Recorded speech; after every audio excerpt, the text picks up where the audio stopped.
guys, welcome back to ASMR Retro, and happy Halloween 2022 everybody. Here we are once again, and for this video, I'm gonna watch Halloween 2, the original from 1981. Last year I watched the first Halloween movie, so let's get right in there. I'm gonna be crunching and munching and snacking and cracking on my popcorn. Got some pop here, so sit back and relax. I'll tell you when I'm gonna press play. So if you want to watch along with your own version of the movie, feel free to do that, or just sit back and chill, whatever, it's up to you. So I'm gonna do a countdown, and when I say play, that's when I'm gonna press play. So here we go. 3, 2, 1, play. Okay, there we go. So I put a poll on my channel, asking you guys which movie I should watch for this Halloween, and you guys picked this one. That was a very close call between this and Texas Chainsaw Massacre. Very, very close. Haddonfield, Illinois. October 31st, 1978.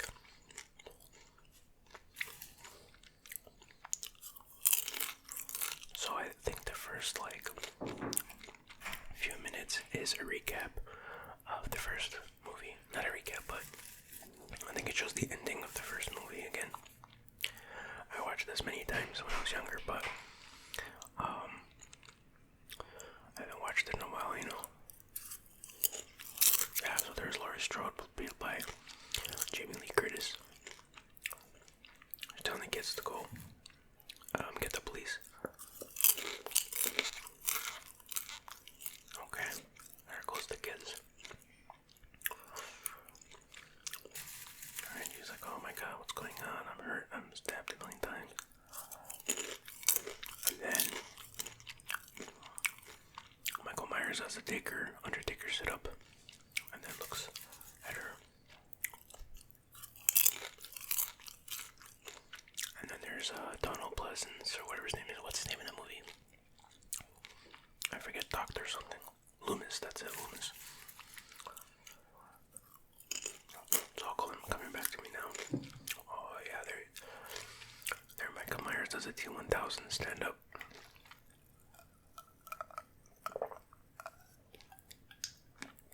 And you hear like an organ version of the classic movie in the music in the background. And he slowly stalks her and grabs her, starts stroking her. And here comes Loomis up the steps, breaking and entering into her house. And then you see his face for a second, and shot one. So he got him once. Let's count the shots. That was one. Just standing there. 2, 3, 4, 5, 6, 7. Yeah, I thought he said he shot him 6 times. So that was 7 by my count, but whatever. Maybe he missed one. Okay. So Michael goes flying out the window.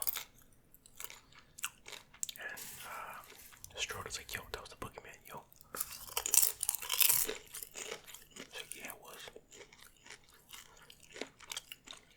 So she's all distraught and whatnot. So Loomis goes to investigate, and he looks outside, and there's just a comically imprinted shape of Michael Myers on the grass.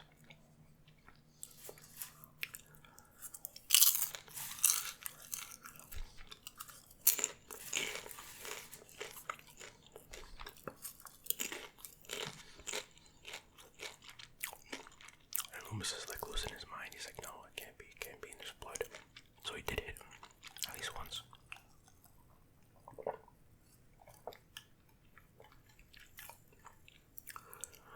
Okay.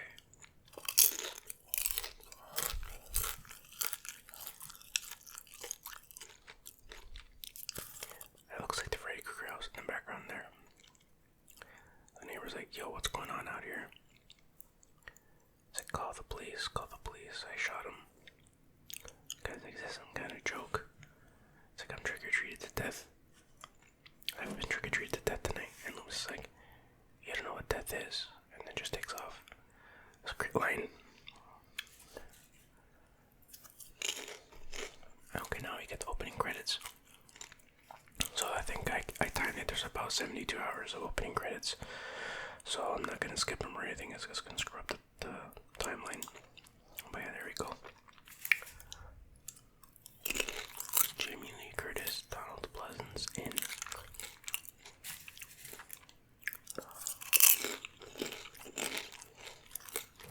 And there you see the pumpkin. Halloween 2 Cruise Control. Just kidding, it's Halloween 2, there's no subtitle.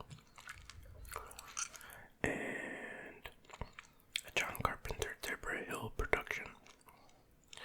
And you get the classic music. I can't sing it too long though, because then I'm gonna get copyright. Because I'm singing it so accurately that the algorithm's gonna think I just ripped it. But yeah, so this is written by John Carpenter, directed by Rick Rosenthal, and was released October 30th, 1981. Which is kind of surprising they waited that long to make a sequel. Back then they would release, especially these low budget horror movies. They just pump them out like the Friday the 13th movie would just come out like one after. Like each year there'd be a new release.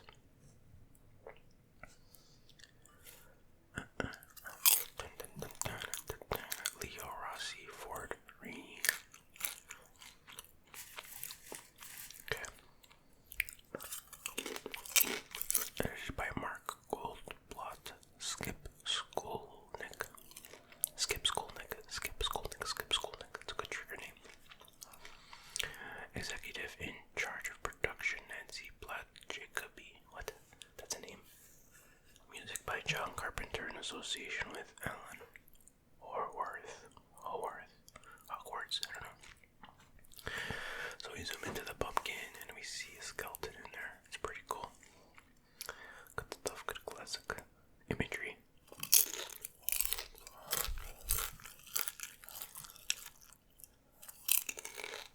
Oh yeah. Now we're talking. Now we're getting to Creepy Town.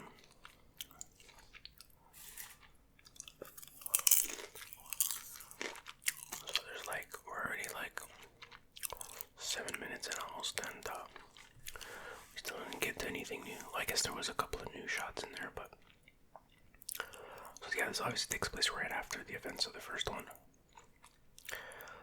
So okay, we're going into the skeleton's eyeball now, very slowly. And okay, now we get a point of view shot. Really good lighting, just like the first one, with all the shadows and stuff. Well done. I guess this is supposed to be Michael's point of view at this point. And is he looking for his next victim? We shall see. We see some kids in the distance, some late stragglers, some late Halloweeners. Oh, then we see a Doberman, I think, barking. Michael Myers like, yo, I'm out of here. I don't want to deal with no Doberman. So now, what do we get?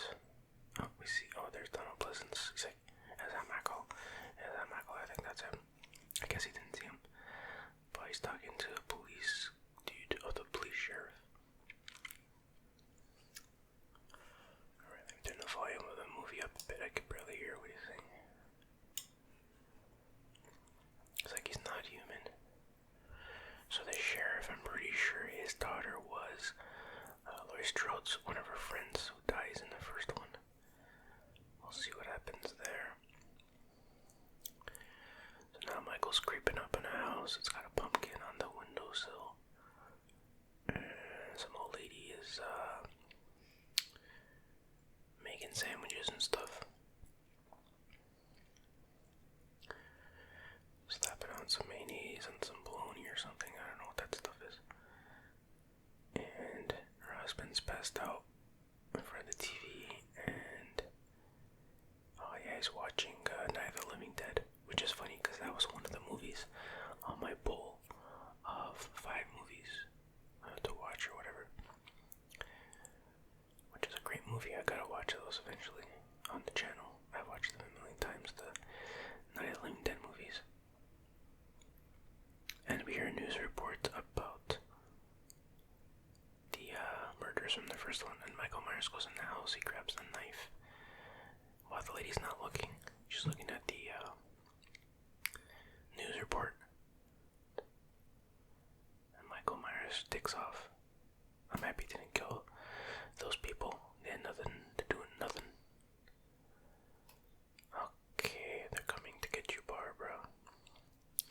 So the lady backs up, and she turns around to grab the knife, and her hand goes in the blood, because the knife is gone. She freaks out. And the way she backed up, you think that Michael Myers was going to kill her, but they didn't go that route. So they're just walking very robotically with the knife in his hand. Very creepy. And he's coming up on another house now. And somebody comes outside, some lady, because she heard the lady scream, I guess. She's like, "Are you okay?" Nobody answers, so she goes back in the house. She's like, "Screw them." She didn't say that, but you know. So Michael was in the shadows. She didn't see him, I guess. And now he's looking through the window. So she's talking to somebody. I don't know if it's the police. Oh wow. What? So he's talking about, she was talking about the neighbors, and she's like, "Oh, I heard her scream. Oh, the husband, whatever his name is, probably got mad and started beating her." And she's like, "Oh, big deal." I'm like, "What?" He's beating his wife, and he always says big deal. Maybe she called the police. So now she turns on the radio, and she hears the news report about the 3 murders.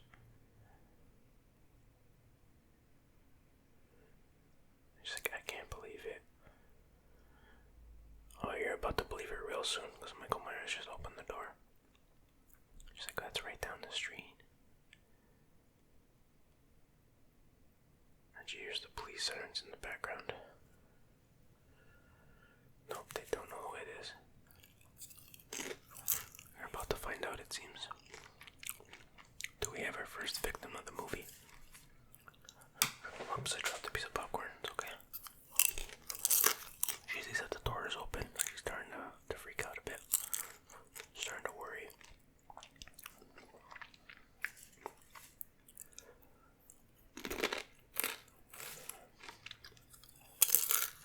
Oh, it pops out of nowhere and stab. And nice blood spurt. So she's dead. So we have our first kill at about 12 minutes and 30 seconds in.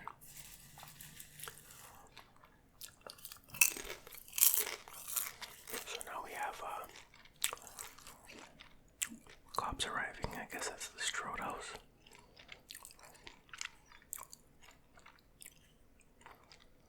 Okay. A bunch of cops around, and it's a crime scene basically. Murder scene.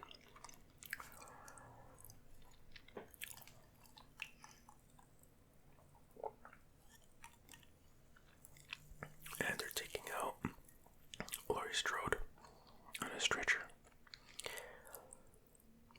You got that creepy music playing.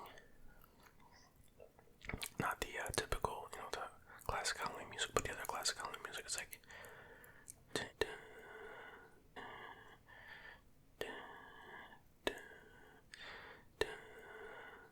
you know what I'm talking about. So she's wheeled off into the ambulance. Okay.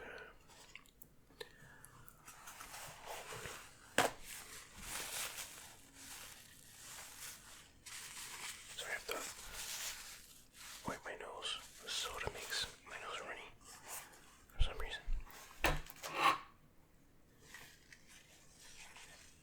And she's saying, "Don't let them put me to sleep. Don't let them put me to sleep." It's like, Jesus, this is a Nightmare on Elm Street lady. Just kidding. For sure, it's very traumatizing. So she gets driven away. And apparently ATM guys, or whatever they're called, ambulance dudes, knows her. And okay, who's this? Some lady arrives at the hospital, I guess with her kid, and he's holding like some towel, bloody towel on his face. Oh my god. Oh my god. Oh my god, that's so... Ew. So he had a razor blade in his mouth, I guess, stuck in his teeth or something like that. Because, you know, back then, or I mean still to this day, but they had that fear of, oh my god, somebody's putting razor blades in candy and stuff. Maybe it happened once, I don't know. So I guess that's what happened to that poor kid. Anyways, it wasn't really relevant in any way. Okay, so here we go. Laurie Strode is at the hospital. The ambulance dudes are wheeling her out. Okay. Looks like the outfits they're wearing, they look more like mechanics than EMTs. EMTs, right? That's what they're called.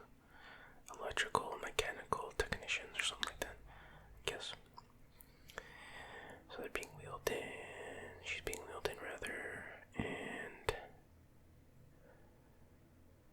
there's the kid again with the razor face, I'll call him. So Razor Face has to go wait in the room. And then here comes Laurie Strode. And she's like, yeah, the doctor's drunk. So the doctor, I guess, was partying and get called in to the emergency room. You think they'd have like more than one doctor on duty. And the doctor's like, give me some more coffee. So he's like, he tanked out of his mind, but he's trying to do his best. Okay, so he's checking out her wounds. Okay, now he's gonna inject her with something. Ew. Okay, she seems kind of disoriented or whatever.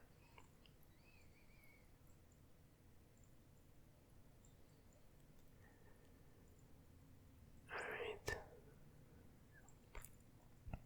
And he says, we're gonna have to put her out. And she's like, I don't want, no, don't put me to sleep, don't put me to sleep. And it's happening, lady. Yep, here we go.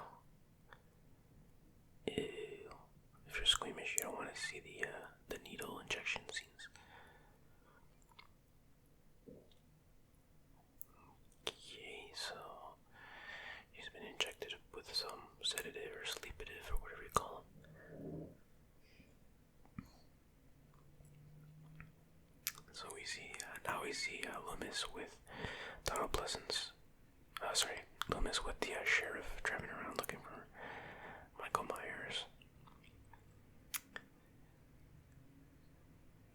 Okay, so the sheriff is like losing patience with them.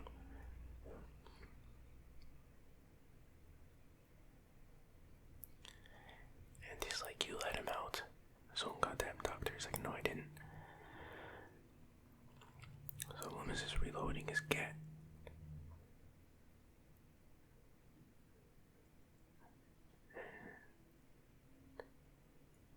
Okay, somebody's radioing him about something. I kind of missed what he said, but I'm driving around. The sheriff was like, put that thing away, referring to his gun, of course. Okay. And he's like, I think you missed him, referring to the shooting him 1,000 times or whatever. And there is someone who looks like Michael Myers slowly lumbering down the street. It's like I said him, he's like, I don't know. So he's warning the kids, like, stay back, stay back. And kids are freaking out. And they're running after, chasing after this person who kind of looks like Michael Myers, but very clearly isn't. And boom, police car hits the Michael Myers impersonator, smashes into another van and just erupts into flames, because that's what happens when you make contact with flesh and a vehicle, you just explode into flames. And he's on fire. The cop's like, is it him? But you can't really see anything because he's all burnt to a crisp. And Loomis is just, he's doing a Picard facepalm. So what? So Loomis was gonna shoot him anyway.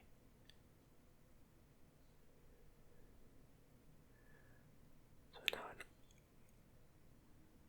one of the cops shows up and he's like, he lets the sheriff know that one of the victims was his daughter. So they take off. So yeah, Loomis was basically gonna shoot that innocent person who was obviously not Michael Myers. So that's kind of weird, but okay. Okay, so now they're at the hospital and they're watching the news report, like the EMT and the hospital workers or whatever, about the murders. Then it's a Grammy hospital. I'm assuming it's a real hospital, just has that grimy hospital vibe. Hospitals are pretty terrifying, as alone as it is, without Michael Myers. So now I got one of the EMT guys who knows Laurie. He comes in her room. So I mean, she's passed out. And yeah, she's passed out.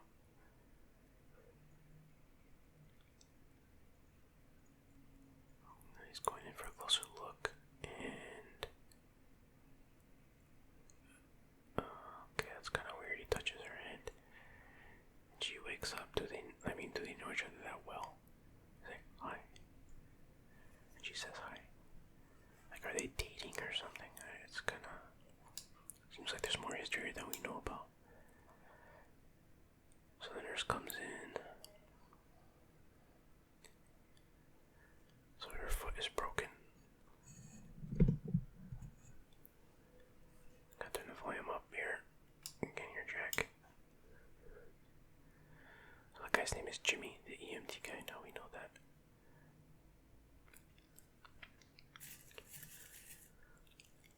He's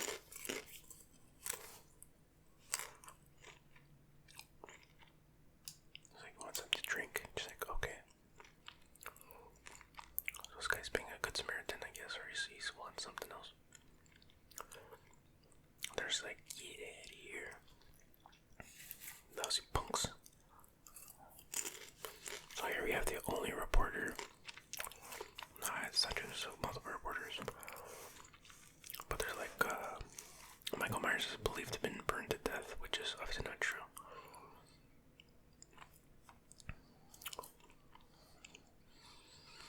We have some other lady reporter. It's like, talk to some kids. It's like, you need the parents' permission to get a statement, but if you can't find the parents, get a statement anyway. So here comes the sheriff, and just in time to see his daughter being wheeled out. She's covered with a blanket, or sheet or whatever, and he lifts it up. And yep, that's her. They even got the same actress from the first one. And the sheriff, her dad, closes her eyes and puts the blanket over her face. Figured he'd be much more distraught than that, but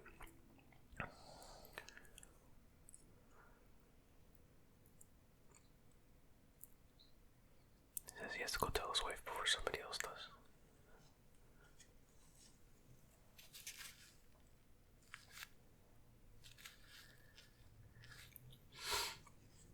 And the sheriff's like, damn you, what have you done to Loomis?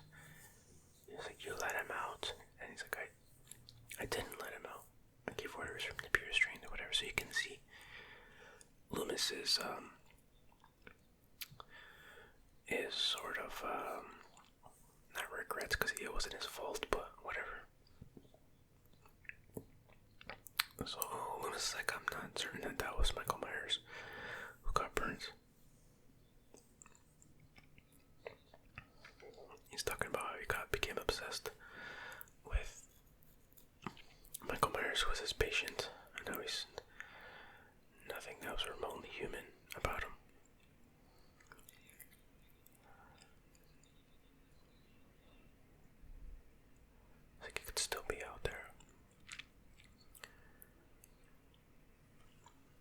So he wants a dentist to meet him at the coroner's office, I guess, to test the teeth, to make an identification.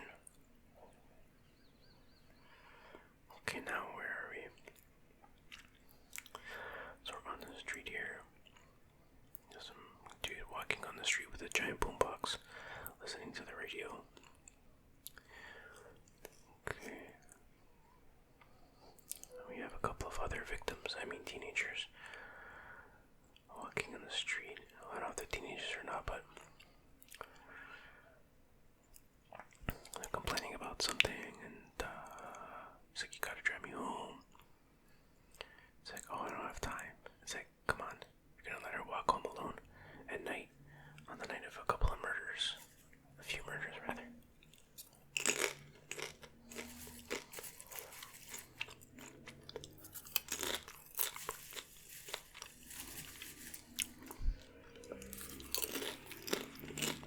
Wow, that's annoying, friend.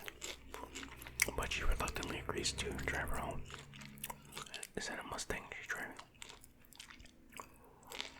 I'm not a car guy, but it does look like a Mustang of some indeterminate year. Convertible.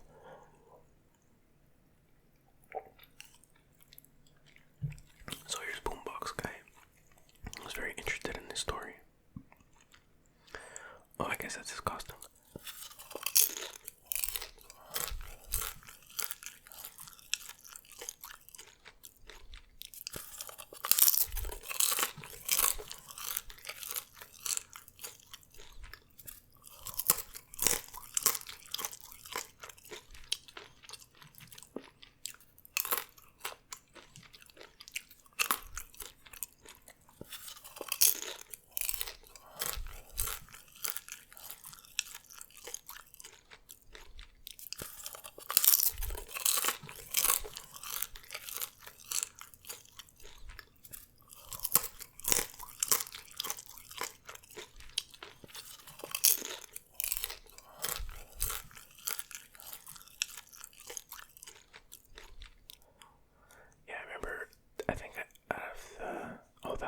This is the one I saw the most as a kid. For whatever reason, they kept showing this one on TV. So I have the most memories of this one, I think. So the whole hospital scene is very familiar to me. The hospital setting, rather. So this lady the annoying friend lady, shows up at the... Wait, what? Okay, so the annoying friend lady shows up at the hospital for some reason, and Michael Myers was in the rearview mirror. Was he in the car, just like behind? I guess he was just behind the car. It was kind of a weird shot. But now we're in the hospital again with, what's the EMT guy's name again? Jeremy or something, I don't know.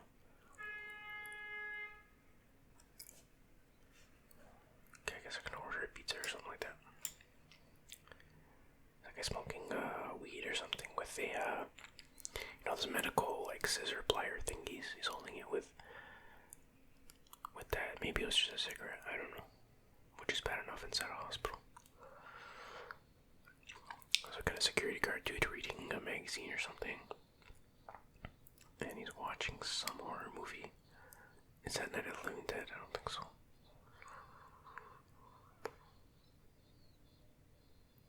And you see Michael Myers walking. Oh, okay, maybe it's Night of the Living Dead, but you see, yeah, it is. But on the background security footage, you see Michael walking by outside, and he didn't notice. So there's an annoying friend lady showing up. Okay. I think Michael is in the hospital now.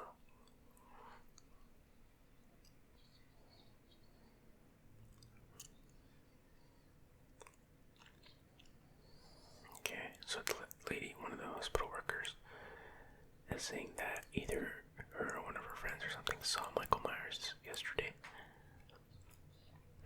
Yeah, Julie, somebody named Julie. And the other EMT weed guy is like, oh, she's full of crap. Ben. Name's Ben. So there's a lot of swearing going on this part.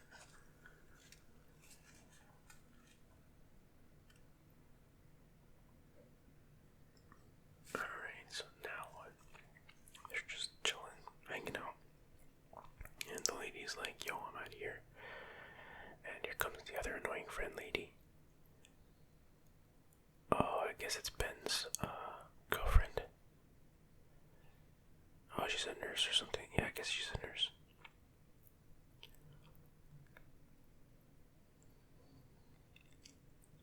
Okay, everybody in this town knows each other. I mean, I guess it's a small town. And he starts singing Amazing Grace, come sit on my face. Don't make me cry. I need your pie. I mean, is he hungry? What's the problem?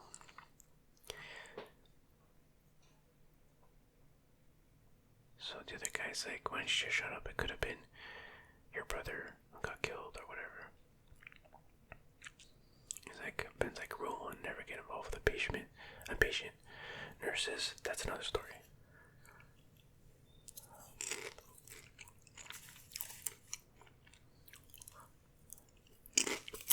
So Laurie Strode and Dr, forget his name, he leaves and he's upset. And then we see a random door shut slowly. That's, I guess Michael Myers was in there. So now we get a point of view shot going down a bunch of steps. Some grimy hospital steps. Feels like an abandoned hospital. Like, where's everybody that works there?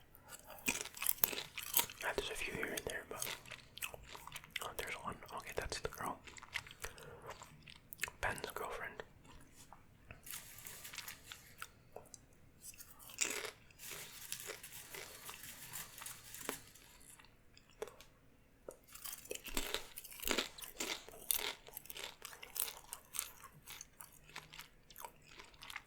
Okay. Now we're in the... Oh, come on. This hospital has a, newborn babies. That room where all the babies are in. They leave that many babies relatively unattended in this near abandoned hospital.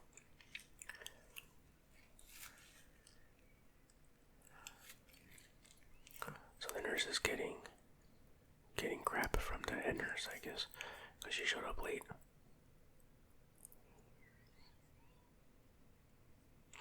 Karen or Carol or something like that is her name.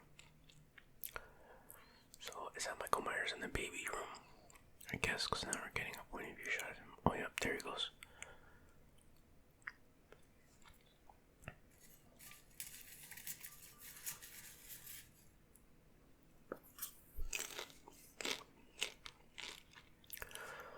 So now, the EMT guy is talking to Laurie Strode, and he's saying how he mentioned Michael Myers. He's like, oh, Michael Myers is the one that was after you. And she's like, from the Myers house, the kid that killed his sister. It's explaining how he escaped from a hospital, mental hospital or whatever. And she's kind of like, what? She's like, why me?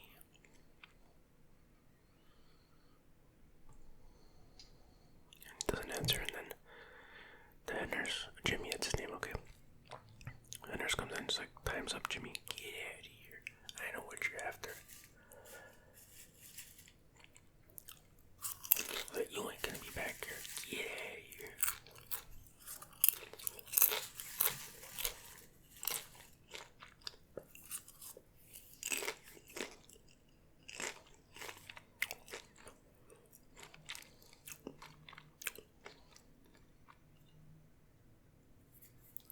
The nurse says that we're trying to get hold of your parents.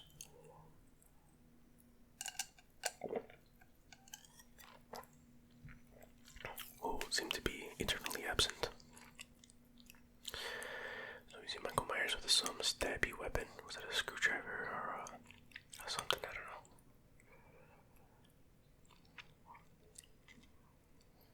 know. And the phone is dead, it seems.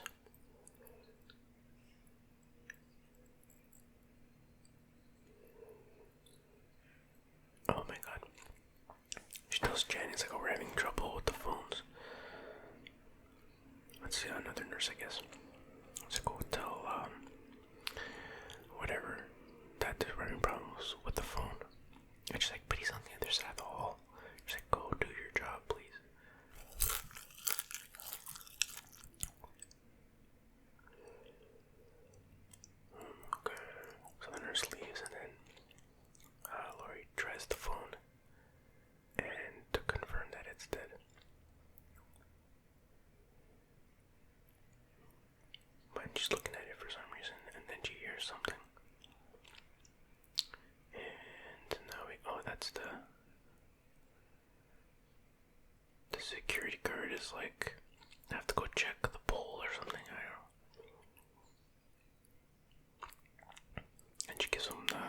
his walkie-talkie or whatever. He's like, I don't even know how to use this thing. And he's like, meh, he just leaves. Okay, so he's checking out the telephone pole, I guess. It's like, why don't they just use their cell phones? Gosh. Holy jeez, is it that hard to use a cell phone? Just kidding. I mean, yeah, I guess did they have brick cell phones back then? This was 1981. Well, it's supposed to take place in 1978, so I don't know. So he's in the back loading dock area, looking around, and there's a couple of garbage cans. Let me guess, it's gonna be a jump scare with like a raccoon or something, or a cat. Seems like the usual typical thing. For some reason he decides to open a dumpster. I guess here's something in there. It's like, oh, he sees a splotch of blood. Yep, cat jump scare. I was right. So he falls down.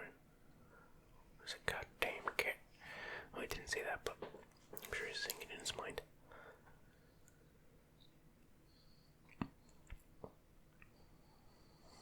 Okay. I feel this guy's pain though. I did security work before and had to do patrols in the dead of night. It's pretty scary sometimes. But I never got no cat jump scares. And now I see something else. At least he's doing his job and he's At least he's doing his job and investigating, Or at least he sees a door with a broken lock, I guess.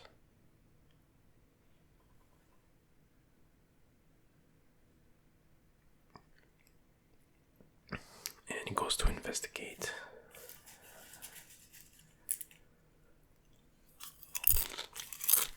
Is that how Michael got in? I don't know. I guess so. No, but it just looks like, I don't know if it leads to the rest of the hospital or not. Just like a back room work area or whatever. Lock wrap and ladders and whatnot. Turns on a light. Can't help but notice that bottle of bleach in the background. See if it has anything to do with his eventual demise. I mean, there's so many ways this guy could die here. There's all these wrenches and stabby thingies and all kinds of implements of murder.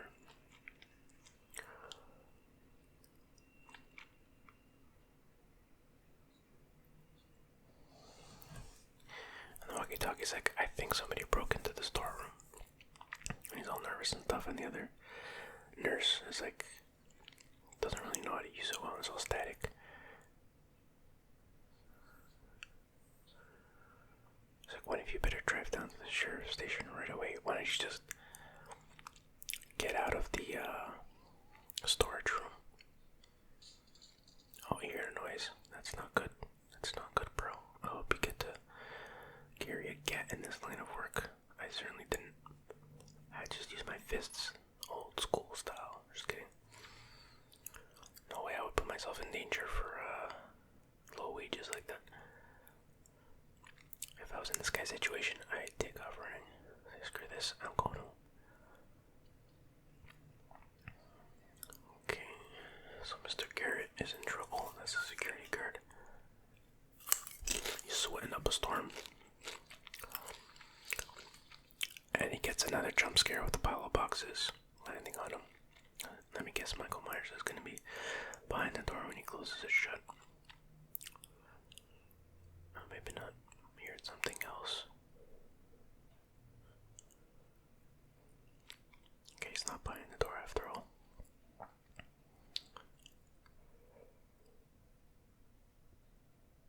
And guess he sees another pop lock.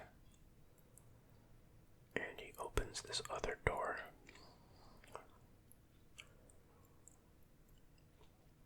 Why didn't he turn on all the lights? There's gotta be more lights in this place than that one lamp. And yeah, Michael Myers is behind the second door. Oh, and he gets a hammer in the forehead. Yikes. That was brutal. So second victim at the 40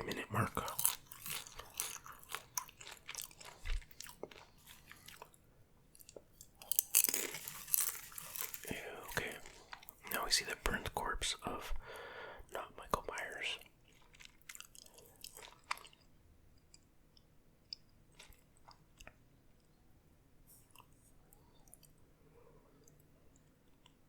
Okay. Dentist is checking out the teeth. Identifying that the guy is probably 17 or 18 years old. But Michael Myers is 21. He's like, we'll have to do x-ray tests or whatever. He's like, we don't got that time. And Loomis is like, we have to assume that Michael Myers is still alive.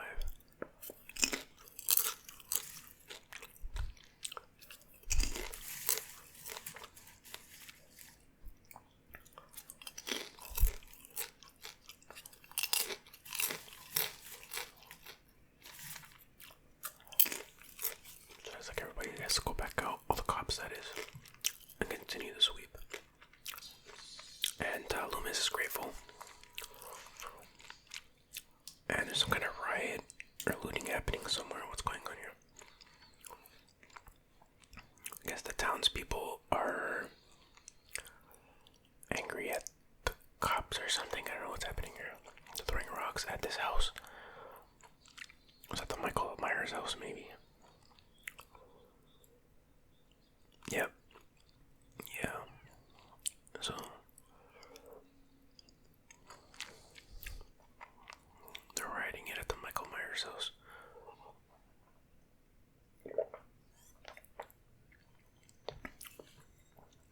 Okay.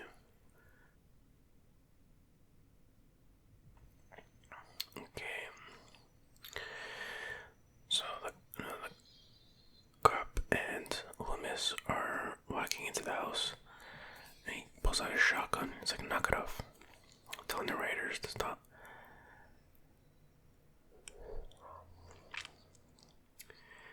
So they sweep the house, and there's nobody in there. Okay.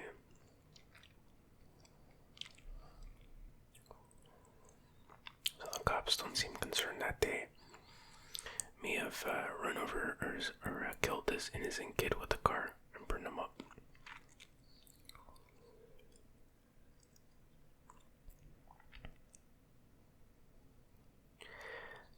So they're expositioning that he killed his sister with a butcher knife in her bedroom 15 years ago.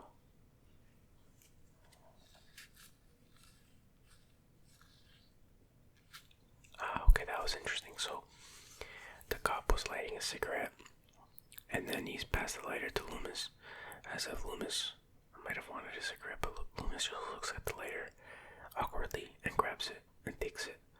I think that comes into us. I thought, like, why are they doing that? That's kind of an awkward thing. But I think it comes into play later in the movie. It's like a foreshadowing at the end, but we'll see. I don't want to spoil it, but yeah, I recognize the guy on the left.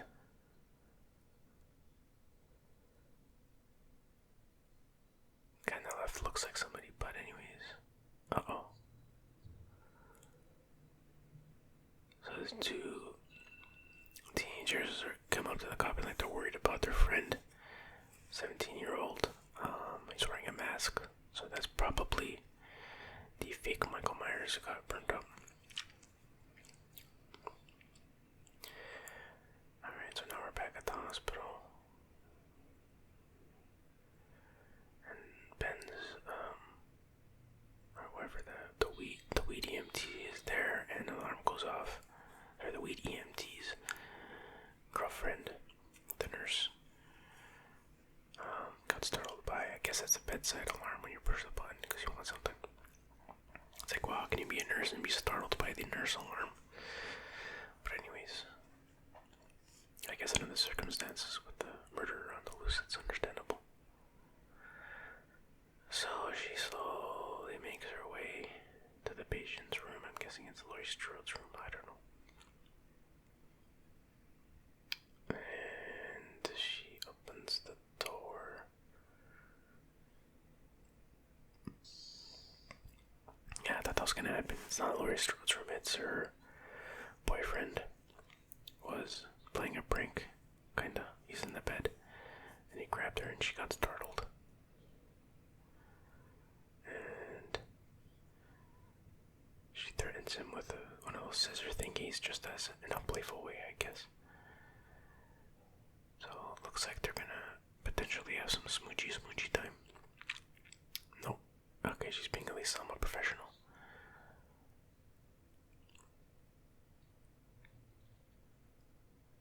Alright, well, maybe they are gonna do that. She's taking her clothes off, it seems, or at least partially. What's happening here?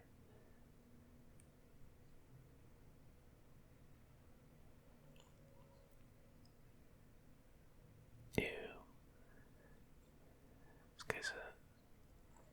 This guy's the quagmire of this movie. There's always a quagmire. Guy looks like Quagmire, actually. Oh, that's what I'll call from now on, Quagmire. Oh, there's Smoochie. I was right. Smoochie time. And you know what that means? Two people doing adult things is punishable by death, according to these movies. So, it's just a law. It's the law of these kind of movies, you know. The law of nature.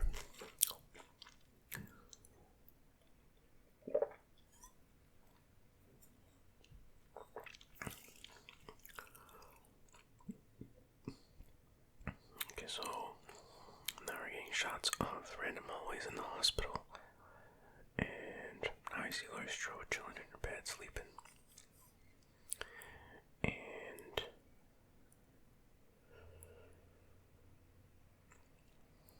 she's having a flashback. I guess that's her when she was a kid. Uh-oh. And I guess that was her mother saying, "I told you I'm not your mother." Oh, there's Michael Myers, I guess, as a kid. Or young teen. Could there be some deeper connection between the two? We'll find out shortly, I'm guessing. So she wakes up, she's looking around. And she's dozing off to sleep again. And she's out like a light. So now we get that nurse, Quagmire's girlfriend there, and she is getting ready to go in the hot tub with him. I guess it's for like a big tub for patients who, I don't know, just like a weird big bathtub thingy. And she's disrobing. And Quagmire's chilling in the tub. And out she comes. She's got a towel on. Very unprofessional, but you know. I mean, come on, if you want to have a quick, what do you call it? A quickie. That's one thing. That's already unprofessional enough, but you're gonna go in the tub and all that stuff. I mean, come on. And, well, I can't really describe this scene, but you can use your imagination. And giggity-giggity-goo, giggity-giggity-giggity-goo. That's all I can say. So they're doing the thing. Oh, okay, this looks like something. Yeah, I remember this part. Some like industrial powered deep fryer for cows or something. I don't know. Because it starts getting hot. And not in that way. And there you see Michael Myers, I guess, twisting the thingy, turning up the heat. Oh, it's a hydrotherapy pool. Water temperature not to exceed. I didn't see what that said. But the point is, he's turning up the temperature. And why would it be possible to raise the temperature that much?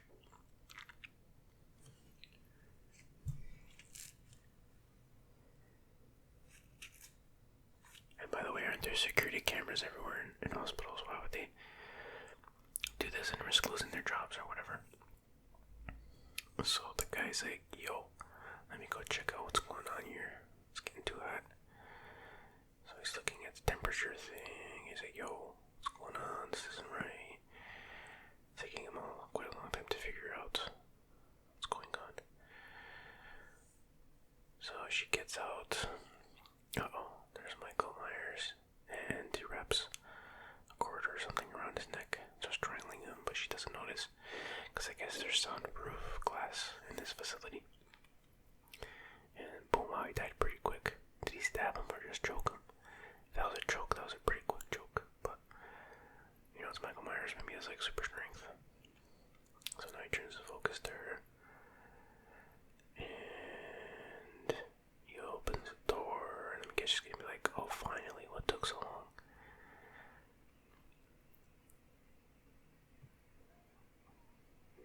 Okay, he's right behind her, and he slowly grabs her neck, her shoulder, or whatever, and she's like, forget it, I gotta get back to work. And she grabs his hand. Do you want to go for breakfast later? While Michael Myers is having a tender moment. Ew, she nipples on his thumb. He's like, I'm sorry. She's kissing his fingers. He's like, I have to get back, that's all. Michael Myers doesn't like that. Oh.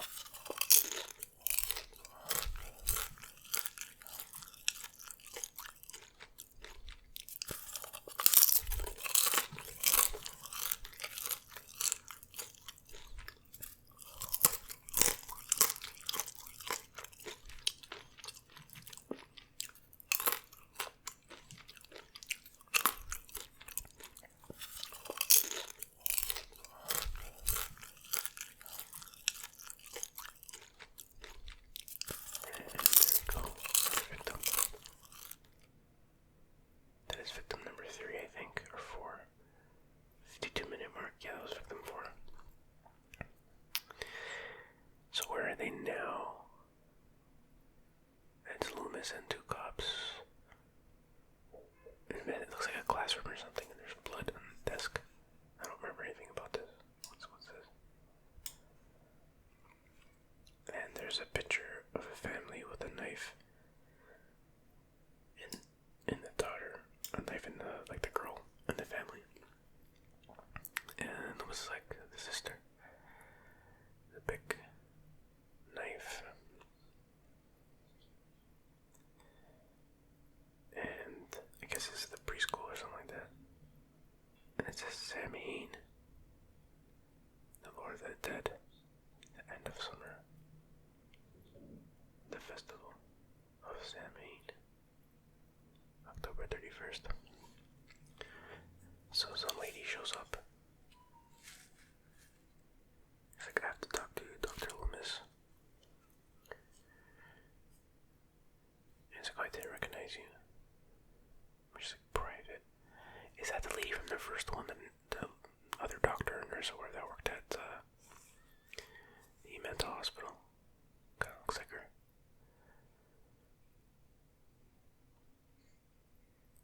And he uses the lighter again. The lighter cigarette. Of course, smoking in a school is perfectly fine. So he's being ordered to go back to his, the mental hospital, I guess, or whatever, or back to his state or whatever.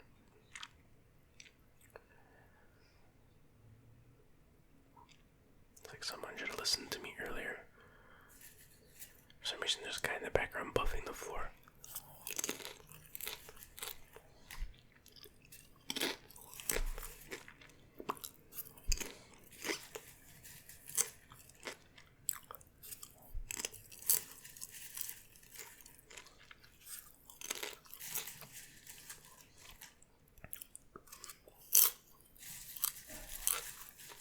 He says there's a marshal waiting for him outside to take him back.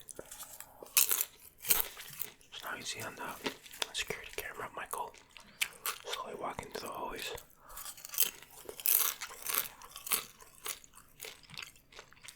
And we got, what's the name? I keep forgetting this guy's name. Billy or something like that. I'm just gonna call him Billy. So Billy's back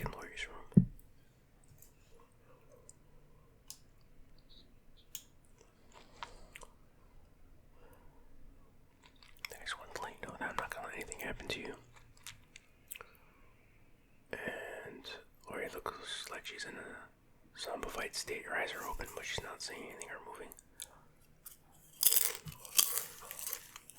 Oh boy, something's wrong. She's gone catatonic. So he calls the nurse. A nurse.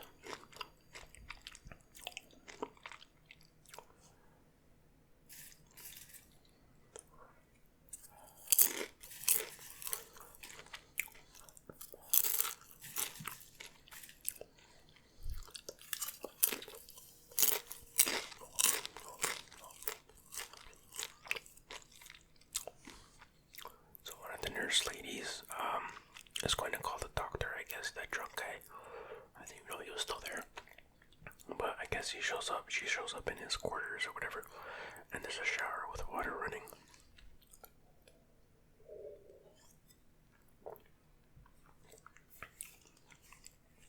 And she knocks on his, I guess it's like a separate room, bedroom kind of thing. So he's just chilling, watching the fish tank or something. I'm sure everything's fine. I'm sure he just fell asleep.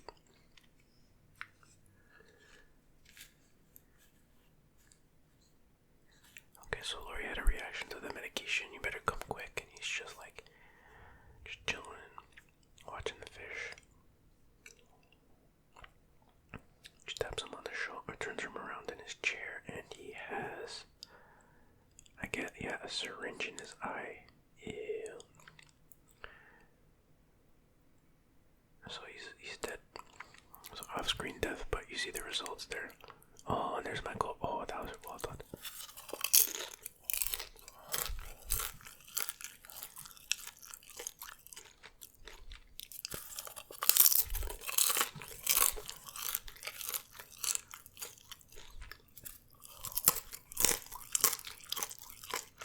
There's another death at the 57-minute mark. I'm not sure if it's the same mask. It's supposed to be the same mask, obviously, but because I know the first one was based on Michael Myers, or what's his name, William Shatner. So something seems a bit off with the mask in this one. Not sure what it is, but it's pretty close. So Billy shows up. He's looking for a nurse or a doctor or something, and then the blonde nurse. I guess she heard something, I don't know, but she leaves. She's looking around. I'm guessing she's next. You could just tell the way they set these things up. Oh, we get another nurse alarm. And let me guess it's Michael Myers this time.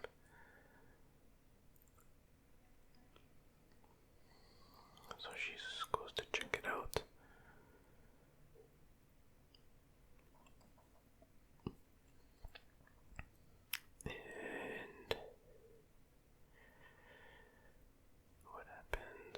I guess that wasn't Michael Myers, it was a fake out. I don't know, because now we're getting a point of view shot in the hallway. And he's getting close to Laurie Strode's room. And he opens the door. Looks like he's wearing a turtleneck. Oh, he's got like some kind of scalpel. That'll do the job. And he stabs the bed, and it's just a bunch of pillows. So somehow Laurie Strode recovers from her catatonic state, and she's limping through the hallway. And Michael Myers slowly turns and leaves, and Strode is limping, because there's going to be a lot of limping in these final few scenes.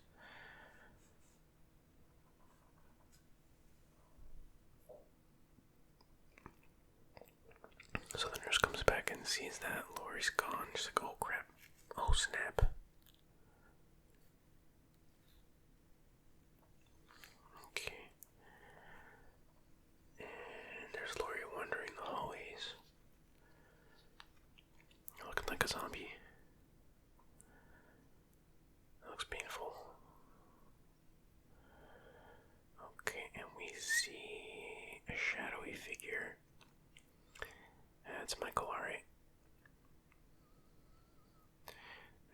scary music playing.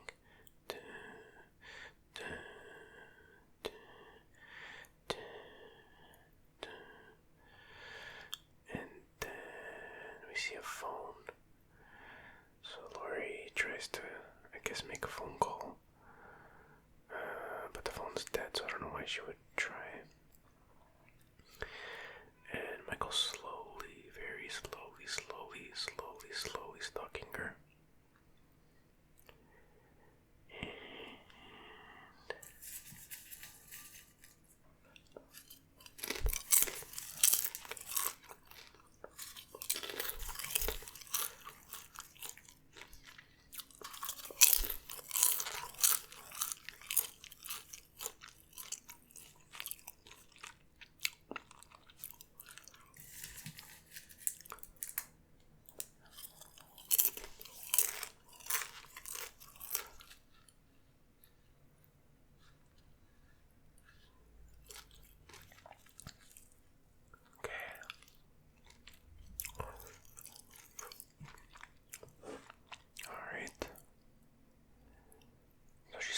Tunnel vision, a little bit blurred vision.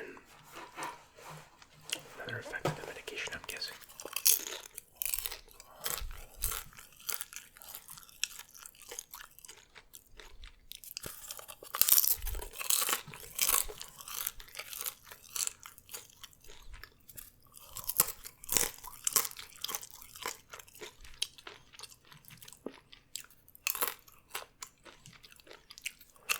Closes the door and she's just in the fetal position and falls asleep like that.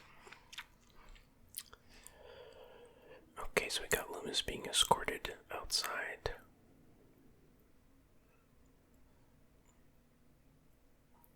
And the cop's like, we'll find him. He's like, where are you gonna look? He's like, I don't know.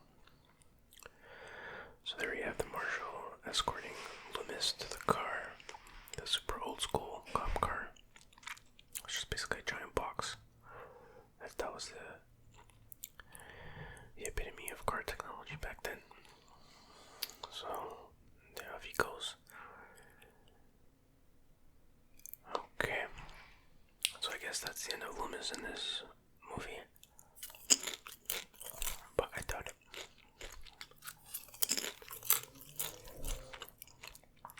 So the blonde nurse finds Mr. Garrett's security hat. Why is she looking for Mr. Garrett? She should be looking for the doctor, but whatever. Well, I guess now that makes sense because if Laurie's missing, then yeah, I guess the thing to do would be called the security. So you see Michael goes into another room on the security camera. Uh-oh.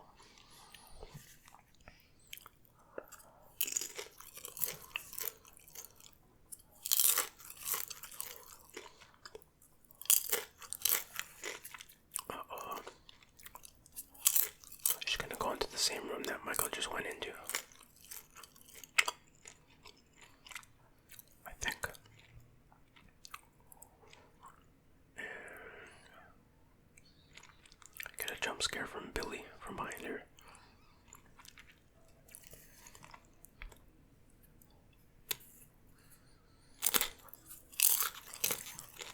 Oh, I think the other EMT guy's name is Bud, not Ben. I don't know. So while they're talking, we see a shadowy Michael Myers, or a shadow rather.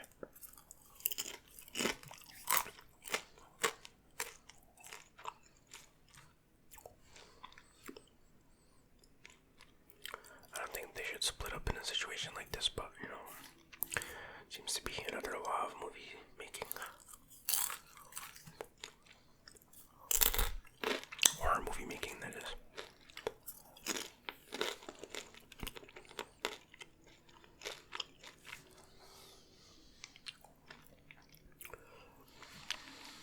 Okay, now we got Billy looking around, looking. Maybe he's hiding in his afro. I don't know. Did you check there?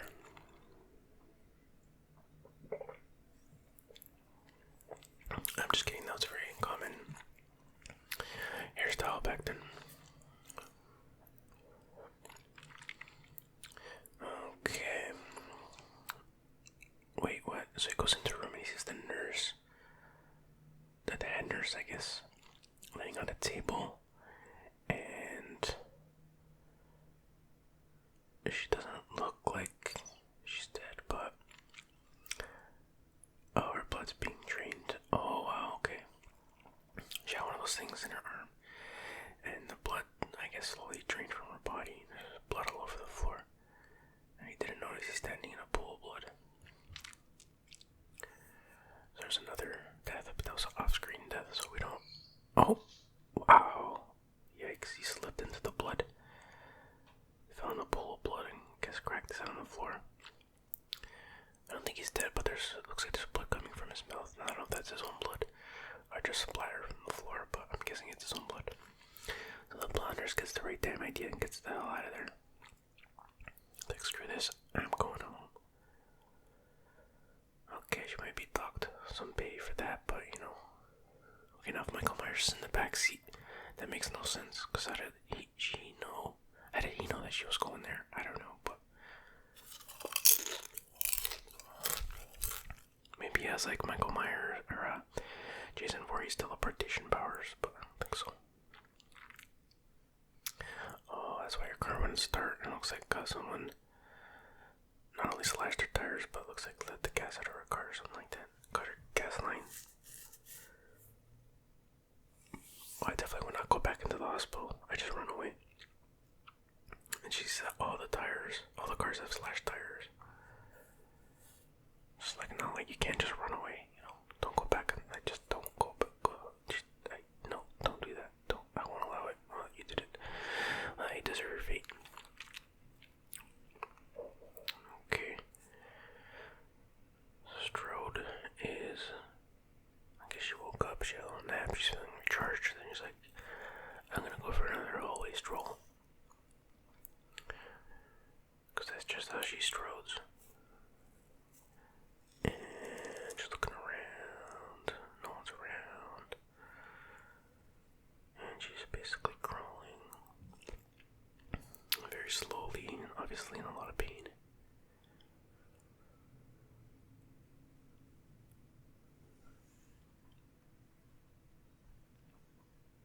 Okay, so she gets to her feet eventually. And what do we see? Okay, there's the blonde nurse, and she's like, Laurie. She turns around, and someone's about to die. You can just tell. She's like, Laurie, wait. Wait, Laurie. And yep, there's Michael Myers. Very predictable. But still scary. And oh, she gets a scalpel in the back, and she's lifted 3 or 4 feet off the ground. That's some super strength right there. And she's dead. And her shoes fall off, and she falls to the ground at the 109 mark. We have another kill.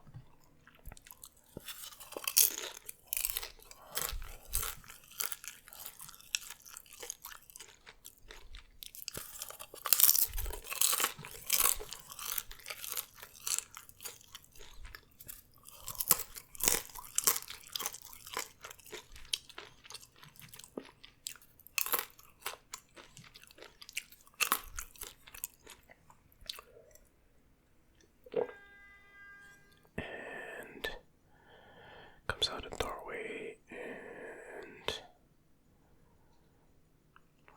I'm surprised there's no elevator scene in this movie. Elevators are common in hospitals, obviously, and they're also common in movies and horror movies and stuff like that. But anyways, now she's in like some kind of boiler room, I guess.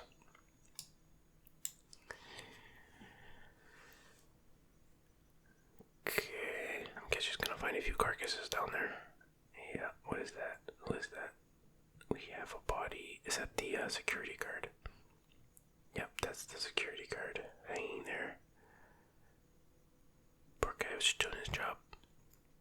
So she hears a noise. Oh, there he is. Looks like she's got nowhere to run. Getting Nightmare on Elm Street vibes here, because she's getting stalked in a boiler room. And she sees at a window. Yeah, there just happens to be a window there, and she's like, I am out of here. And away I go. Now, she makes it through, but it's not.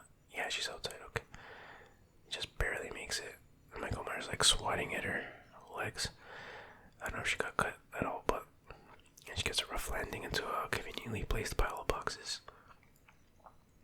So she's in, I guess, the storage room where the security guard met his demise. Looks like. And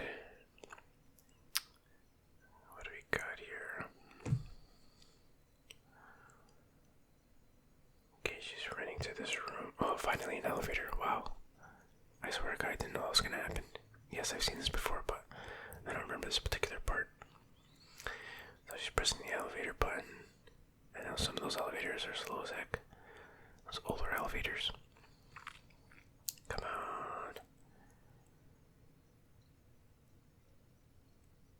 Open, hurry up. Hurry. This is pretty creepy. Lots of, what do you call it?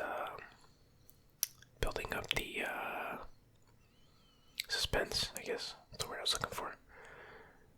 And the door closes just in time. Yeah, what kind of elevator is this? It closed on Michael Myers' end. It didn't open. Are they supposed to open when they touch something? But anyway. So she finally runs outside. And she's running. Freedom. Just keep running. Don't look back. Run. Run. Start screaming for help.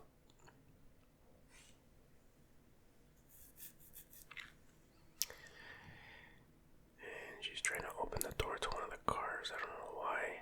I would just keep running.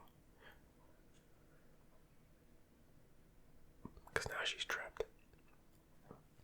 Man, look at that old steering wheel. It's huge. Okay, now she's gonna peek out the window. And it's dead quiet, so you know something's about to happen. She's peeking around, peeking around. And then she ducks back into the car. Okay, now we're in the town again. I guess that's, yeah, it's the marshal still escorting. Oh no, is that the cop? Who is that? Yeah, it's the marshal.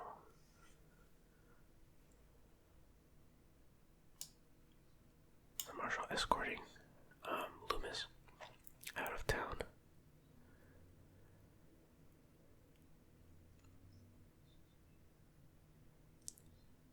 And the lady's like, there's something else that you should know, Dr. Loomis.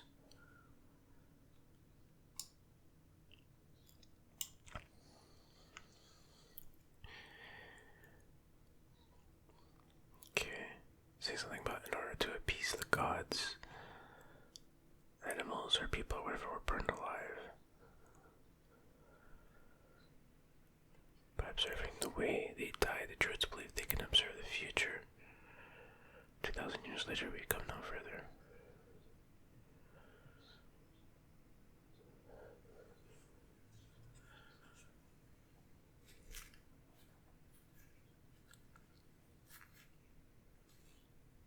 Does that mean it's the unconscious mind? We're all afraid of the dark inside ourselves. And the marshal driving is like, this guy's creeping me out. Shows detailing about a hidden file that was about Michael Myers that was sealed by the courts.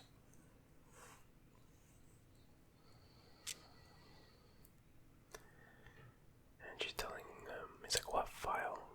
It's like, it isn't fair. They should have allowed you to examine everything. That girl, that Strode girl, that Michael Myers' sister, she was born 2 years before he was committed. 2 years after her parents died, and she was adopted by the Strodes. And they wanted the records sealed. She whispered that whole thing to him like if it was ASMR.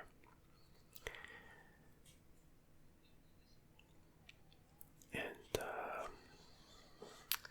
it's kind of weird that they would bring Laurie Strode back to the adopter, and she lives on the same street where her sister was murdered. It's kind of weird. So Loomis points the gun at the cop and he's like, "You better take me to the hospital now."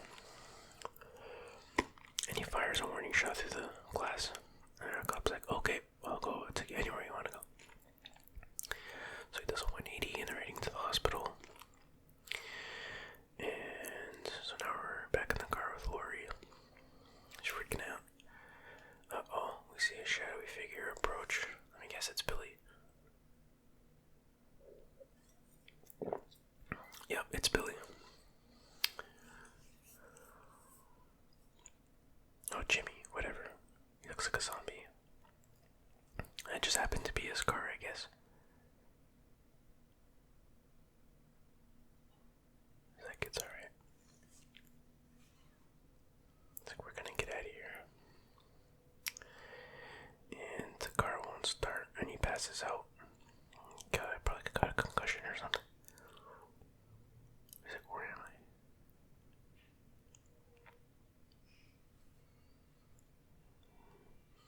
Oh, that's not good. He passes out onto the steering wheel, so the horn is going off. And then she lifts him up, and he passes out. What a wuss. Can't take a little bump on the noggin. No, I'm just kidding. Oh, look at his neck. Oh my god. His neck was bending. His head was bending back so much, and you see this like Adam's apple bulging out. Looks like his neck is snapped. It's not supposed to be, but that's what it looks like. Yeesh. So Laurie plops onto the floor outside of the car. But she's just gonna abandon that guy. Billy. I feel like the Stan's grandfather in South Park, calling everybody Billy.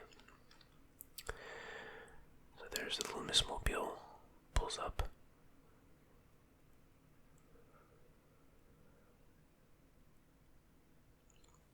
So he goes to the cop, he's like, "Can I trust you?" He's like, "What have I got to lose, except for my job?" Oh, and his life. Laurie's trying to scream for help, but she can't get it out. And she gets it out after they get inside. That happens to me in dreams, like when you're trying to scream, but nothing will come out. But anyway. So he tells the cop to check all the rooms. And he tells the lady, "You stay with me and shut up." That was kind of rude. But I get it. He's under a lot of stressful situation. So she's slowly crawling towards the hospital again, I guess. Crawl. Oh. Where is he? Michael Myers. Okay, so Michael Myers is outside. Now stalking her. Now she wants to get in the hospital. But the doors are locked. And she's banging on the glass. It's like, help. But they don't hear her, I guess. Just get in the car and take off. That's what I would do. Get in the cop car. Oh, the cop heard it. He's like, "What in tarnation?" So now he's running outside to help her. And I'm guessing he's going to be the next victim. Oh, Loomis hurt too. Okay. Loomis lets her in and he closes the door. Oh, there he is. Loomis sees him. Palmer walks right through the glass, which looked kind of weird. Kind of cool, but kind of weird. And he takes like 5 or 6 more shots. And he's down. He's down to one knee. He's down and plop. He falls on the ground. And the cop's like, "Holy crap." He's like, "Stop." He's like, "He's dead." No, he's not. Look at him. He's still breathing. So the cop backs up a little bit. So she tells the lady to go on the two-way radio and get up. And the cop's like, "Wait a minute, I'm the only one authorized to use that. It's like, come on, cop. Sometimes you just gotta break the rules, you know what I mean? Why don't they just get in the car and get the hell out of there?" And the stupid cop goes in for a closer look like an idiot. And he deserves what he's about to get. It's like he stopped breathing. No, he gets up and slices the throat of the cop. So this guy's unstoppable pretty much. Is that the Undertaker? Or I guess like Kane. Or both put together. And Loomis is like Stone Cold. Stone Cold. Stone Cold. Stone Cold. So, man, time of death for the cop was like, I don't know, 121 or something like that. So they run into a room, or into another hallway, or something like that. And okay, Michael Myers is stalking them, stalking.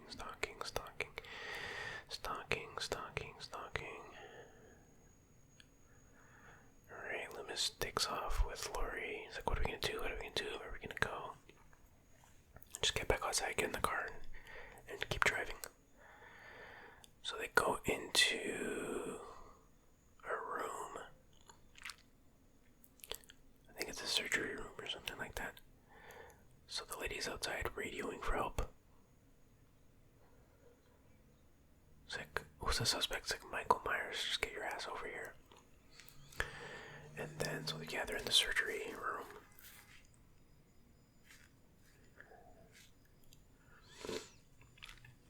And Laurie's going in the corner there, and Loomis is looking around, trying to figure out what to do. Now they're pretty much trapped in there. So Michael Myers comes in. Oh, he's in another room, okay. He's in that room outside the room. He gives Laurie the gun. And she's like, no. And he just leaves it beside her. Michael Myers is trying to get in, banging on the door. I guess he has two guns. I don't know. Because he has a gun in his hand right now, so. Yeah, he left the gun beside Laurie's. Oh yeah, because he took the cop's gun, that's right. So he breaks the door, which is apparently made of paper mache. And Loomis is out of bullets. Oh, he gets stabbed. No, Loomis, not Loomis. And he falls back and collapses into some equipment. And he's out for the count. Down for the count, whatever. So now it's Laurie's turn. He's slowly stalking her. It looks like this is the end. And she's like, Michael. And he slowly puts his hand down and does the head tilt thing like a dog. Wait, she doesn't know, does she?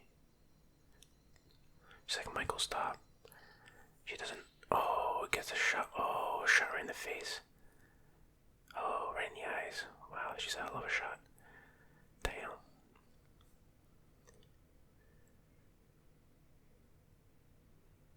You see the blood pouring out of his eyes. That's pretty cool. Looks like he's crying blood. So now he's blind and he's just blindly swiping at the air. And that's pretty terrifying, actually. Hear the whooshies of the knife. Yeah, there's something very terrifying about that. It's like even in that state, he just can't stop. He won't stop. He's like the Terminator. And Loomis turns on the gas. So these gas tanks there. Like, I don't know. Some kind of gas used for surgery or whatever, anesthesia, I guess. I guess it's flammable. I don't know, bro. But they're all turning. Now Laurie's doing it too. She's turning on the gas. And this is what I was talking about before, the foreshadowing with the lighter. You'll see soon. Ether and oxygen. I guess enough oxygen is flammable, I guess. I don't know, bro. So then, yeah, he keeps swiping. Swiper keeps swiping. And Loomis is telling Laurie to get the hell out of there. It's just you and me, big guy. And he says, oh snap. He's like, it's time, Michael. And he turns on the lighter and boom, explosion. Everything's engulfed in flames. And the lady outside's like, holy schmoly, what's happening in there? And it's like, nobody could survive that, could they? So you see Laurie in the corner there, and the fire in the background, and we see a fiery figure walking out. Oh my god, I hope that's Loomis. I mean, I don't hope he burns alive, but you know what I mean. But it's not Loomis. It's Michael Myers, looking a lot more puffier than he did a few minutes ago, and thank goodness he falls to his flat on his face. And yep, you see him burning up. It's definitely Michael Myers. Like, I don't know how he wasn't blown into bits and pieces. Alright, we see the aftermath now in the morning. Smoke everywhere, there's police, there's reporters. Okay.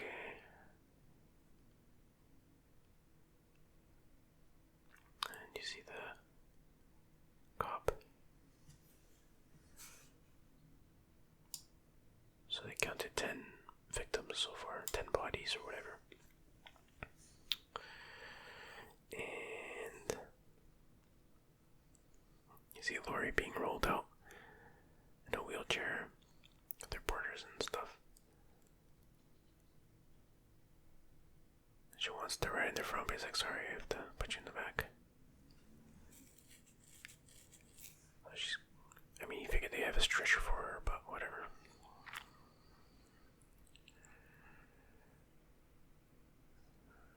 Okay, so she's in the ambulance, nice and safe. And she's being driven away.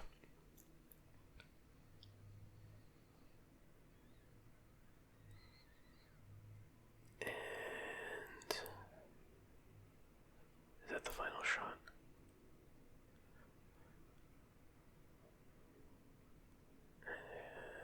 No, she's in the ambulance now, I guess. And we get the Sandman music. Mr. Sandman. We get a shot of Michael Myers burning up. Okay. Alright. And that's it. That's the end of the movie. So unfortunately Loomis dies, or does he? He comes back in later movies, so I don't know how he survived that. His face is kind of burned, but somehow he comes back. Kind of a spoiler for upcoming Halloween movies. Pretty good, pretty fun movie. I like the hospital setting. Some people don't like it, but I always found it very creepy. Good lighting as usual for these kinds of movies. It was a good sequel to the first one. Probably the last good sequel for a while for this movie series, but I don't remember the rest of the Michael Myers or the Halloween movies all that much, although I didn't see all of them, but I saw quite a few of them, so maybe next year I'll review or watch another Halloween movie. We'll see. It's a long ways away, but yeah, I think the only weird thing was, or the main weird thing was that little flashback that Laurie had, I guess, a dream or whatever, remembering that her mom was like, I'm not your real mother. That seemed like kind of unnecessary. But whatever. That was an unusual choice, but whatever, just a small nitpick. Yeah, I liked it. So let me know what you guys thought of the movie. I hope you enjoyed watching Halloween 2 with me. And I hope you all have a safe and fun Halloween, regardless of what you're doing. If you're just chilling, if you're whatever, have a good time. And I hope you found this relaxing